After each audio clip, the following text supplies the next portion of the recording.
नमस्कार प्रेक्षकांनो, तुही रे माझा मितवा या मालिकेच्या येणाऱ्या भागामध्ये जबरदस्त असा ट्विस्ट येणार आहे. तर प्रेक्षकांनो, आपण बघितलं इथे आता अर्णव आणि ईश्वरी हे दोघे जण सुप्रियाच्या घरी गेलेले असतात आणि तेव्हा सुप्रिया 2 दिवसांसाठी पुण्याला जाणार असते, कारण इथे संजय काकांना डॉक्टरांची अपॉइंटमेंट भेटलेली आहे. त्यामुळे ईश्वरी आता आपल्या आईजवळ काही बोलू शकत नाही. अर्णव बरोबर असतो, त्यामुळे सुप्रिया बरोबर बोलणं न झाल्यामुळे ईश्वरी आता मनामध्ये कुढत बसलेली असते. नक्की त्या वेळेला काय घडलं होतं? खरोखर सात्विका आणि रमाकांत काका यांचा संसार मोडण्यामध्ये माझ्या आईचा हात असेल का, असं ईश्वरीला वाटत असतं. प्रेक्षकांनो, ईश्वरी आता घाबरलेली असते, पण हे सत्य ती अर्णवपासून लपवून ठेवते. तिला असं वाटतं की अर्णव सरांना जर या फोटोंबद्दल कळलं तर ते मला घरातून बाहेर काढतील का? ते माझ्या आईचा तिरस्कार करतील का?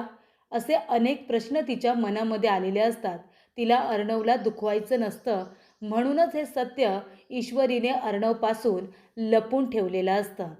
पण शेवटीला प्रेक्षकांनो, ते फोटो आता अर्णवच्या हाती लागतात आणि त्यामुळे अर्णवचा भडका उडालेला असतो आणि तो या गोष्टीसाठी खरोखरच सुप्रियाला जबाबदार ठरवत असतो. आणि ईश्वरी ही तिची मुलगी असल्यामुळे आणि हे सत्य ईश्वरीने अर्णवच्या बाबतीत लपवल्यामुळे ईश्वरीचा अर्णवला राग आलेला असतो आणि त्यामुळे अर्णवने टोकाचा निर्णय घेतलेला असतो.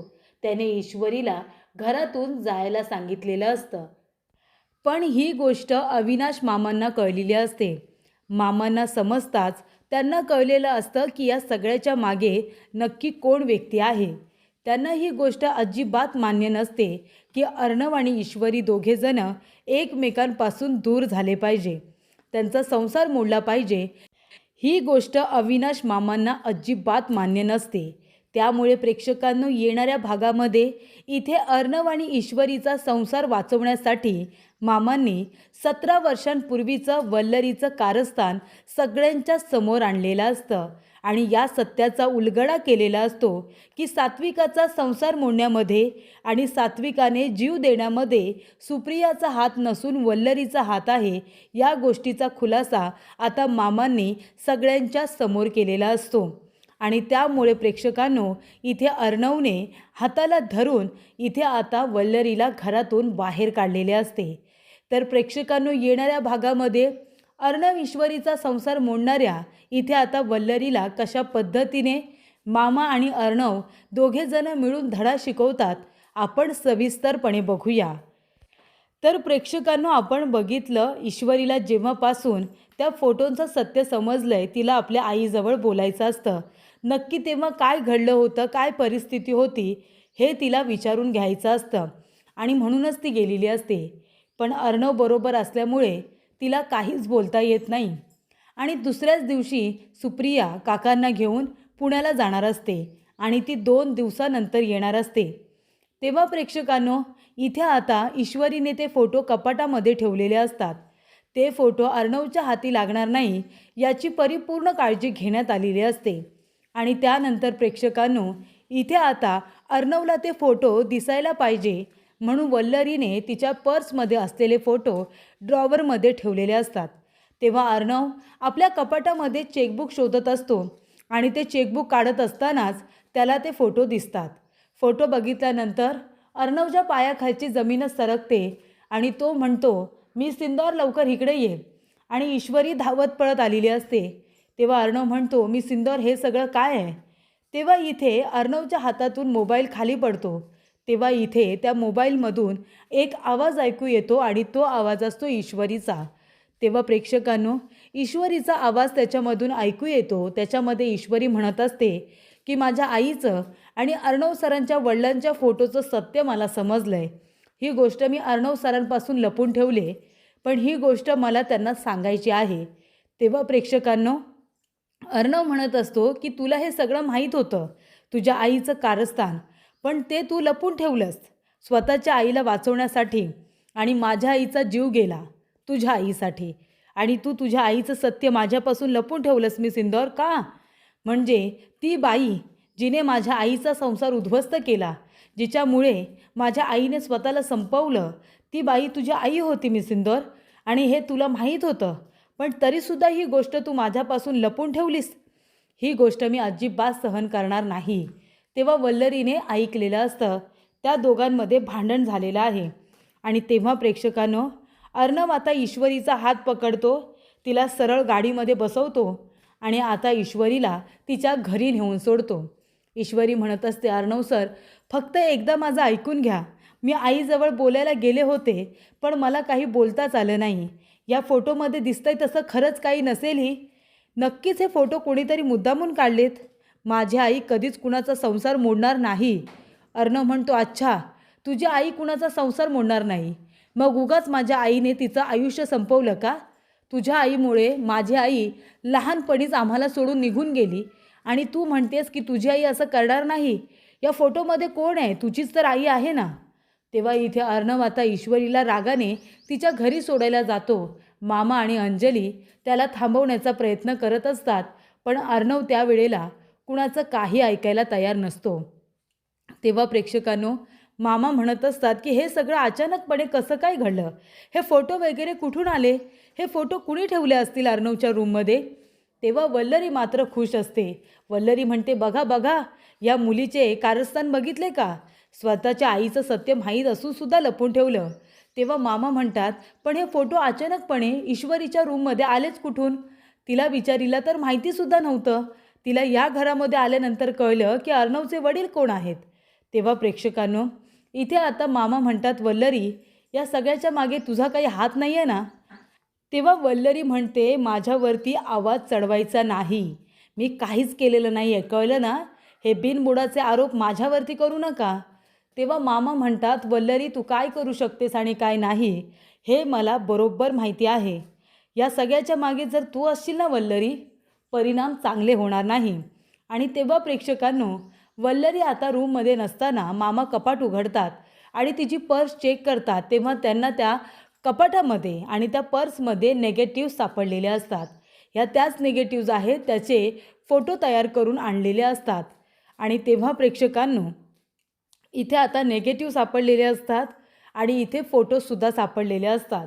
तेव्हा अर्णव ईश्वरीचा संसार मोडण्यामध्ये वल्लरीचा हात आहे, ही गोष्ट आता मामांच्या लक्षात आलेली असते. त्यानंतर प्रेक्षकांनो, ईश्वरी अर्णवजवळ बोलण्याचा प्रयत्न करत असते, पण अर्णव दुखावलेला असतो. त्यामुळे अर्णव ईश्वरीचे फोन उचलत नाही. उलट तो आता खूपच जास्त टेन्शनमध्ये असतो. त्याला वाटत असतं की जिला मी स्वतःच्या आईसारखं प्रेम दिलं, त्या बाईने माझ्या आईला मारण्याचा प्रयत्न केला. तिने माझ्या आईचा संसार उद्ध्वस्त केला. त्या बाईला मी माफ करणार नाही. तिच्यामुळे माझं कुटुंब उद्ध्वस्त झालं. तेव्हा प्रेक्षकांनो, इथे आता सुप्रिया पुण्यावरून परत आलेली असते आणि तेव्हा ईश्वरी रडत बसलेली असते. ईश्वरीचे हाल आता सुप्रियाला बघवत नाही. नम्रता घडलेला सगळा प्रकार सांगते. नम्रताला काहीच माहिती नसतं की नक्की इथे आता कशासाठी ईश्वरीला आणलेलं आहे. फक्त अर्णवने सोडलंय तिला इथे आणून, ही गोष्ट आता नमूने सुप्रियाला सांगितलेली असते. सुप्रिया म्हणते, इशू काय झालं? काय झालं बाळा, काही बोलशील का? तेव्हा प्रेक्षकांनो, इथे आता ईश्वरी घडलेला सगळा प्रकार सुप्रियाला सांगते आणि ते फोटोसुद्धा दाखवते. तेव्हा सुप्रिया म्हणते की हे सगळं काय आहे? तुला माहिती आहे ह्या फोटोमागे काय सत्य आहे ते? ईश्वरी म्हणते, मला नाही माहिती, तेच मला तुझ्याकडून माहिती करून घ्यायचं आहे. नक्की आई, या फोटोमागचं सत्य काय आहे? कारण माझा तुझ्यावरती पूर्ण विश्वास आहे. मला माहिती आहे की हे फोटो आहेत ना, जसे दिसत आहेत तसे नाही आहेत. नक्कीच याच्यामागे काहीतरी कारस्थान असेल, बरोबर ना आई? सुप्रिया म्हणते, मला अजून काय हवं आहे? माझ्या मुलींचा माझ्यावरती अतूट विश्वास आहे. याच्यापेक्षा दुसरं मला काही नको आहे. मी तुम्हाला सगळं काही सांगणार आहे. या फोटोमागे जे सत्य आहे ते सांगणार आहे.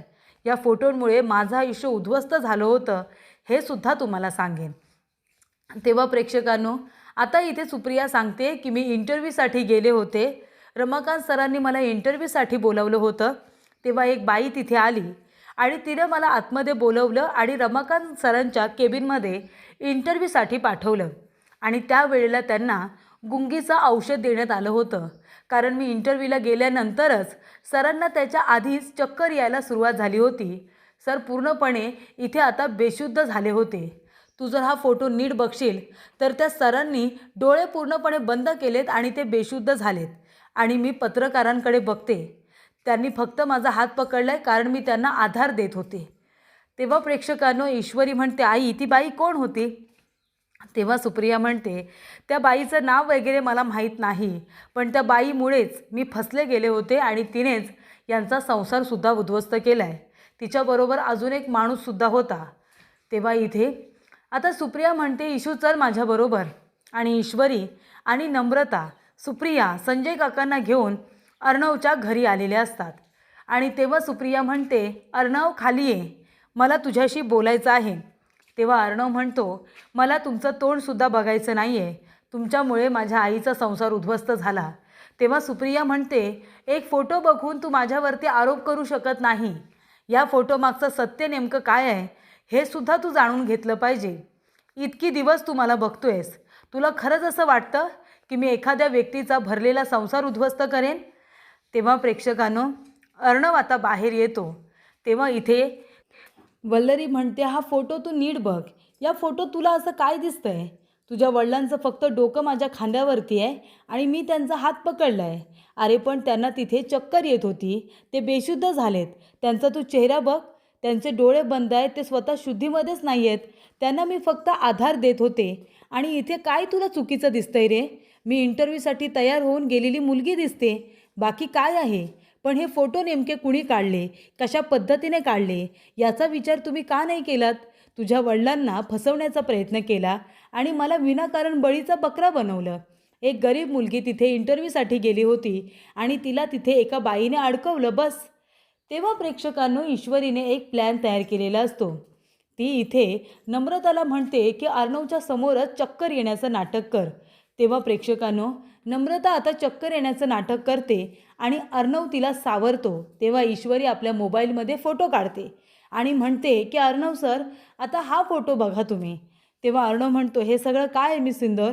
ईश्वरी म्हणते, का या फोटोमध्ये असं वाटतंय ना की तुम्ही दोघेजणं एकमेकांना मिठी मारताय की काय, काहीतरी चुकीचं आहे असं तुम्हाला वाटतंय? तेव्हा अर्णव म्हणतो, तिला चक्कर आली म्हणून मी तिला सावरलं. तेव्हा ईश्वरी म्हणते, मग तेव्हा माझ्या आईच्या बाबतीत असं नसेल घडलं का? सांगा ना. तेव्हा ज्या बाईने माझ्या आईला आणि तुमच्या वडिलांना फसवलं त्या बाईला शोधण्याचा प्रयत्न का कुणी केला नाही? तेव्हा माझ्या आईचं सुद्धा कुणी काही ऐकून घेतलं नाही आणि तुमच्या वडिलांचं सुद्धा कुणीच ऐकून घेतलं नाही. पत्रकारांना तिथे कुणी बोलावलं? हा सगळा प्लॅन कुणी रचला?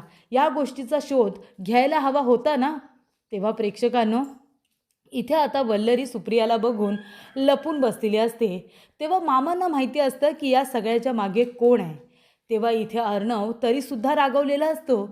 तेव्हा इथे वल्लरी म्हणत असते की मला बाहेर जायला नको, नाहीतर माझं भांडं फुटेल. तेव्हा इथे मामा हा सगळा तिचा डाव आता बघत असतात, ऐकत असतात. तेव्हा प्रेक्षकांनो इथे आता सुप्रिया म्हणत असते, आणि तरीसुद्धा तुझा माझ्यावरती राग असेल ना, तर एक गोष्ट तुला सांगते, इशू माझी मुलगी नाही आहे, ती माझ्या मैत्रिणीची मुलगी आहे. त्या बिचारीची काही चूकसुद्धा नाही आहे. तिला मी नंतर इथे दत्तक घेतलं होतं. तिला घरातून बाहेर काढू नकोस. तिची या सगळ्यामध्ये काही चूक नाही आहे. ती माझं रक्तसुद्धा नाही आहे. तेव्हा इथे ईश्वरी म्हणते, आई असं बोलू नकोस, मला ते सहन होणार नाही. मी तुझीच मुलगी आहे. तू मला लहानाचं मोठं केलेस, माझ्यापुढे तुझंच नाव लागतं. तेव्हा प्रेक्षकांनो इथे आता मामा म्हणतात की या सगळ्यामध्ये खरंच तुमची काही चूक नाही आहे ताई. जर कुणाची चूक असेल ना तर ती ह्या व्यक्तीची आहे.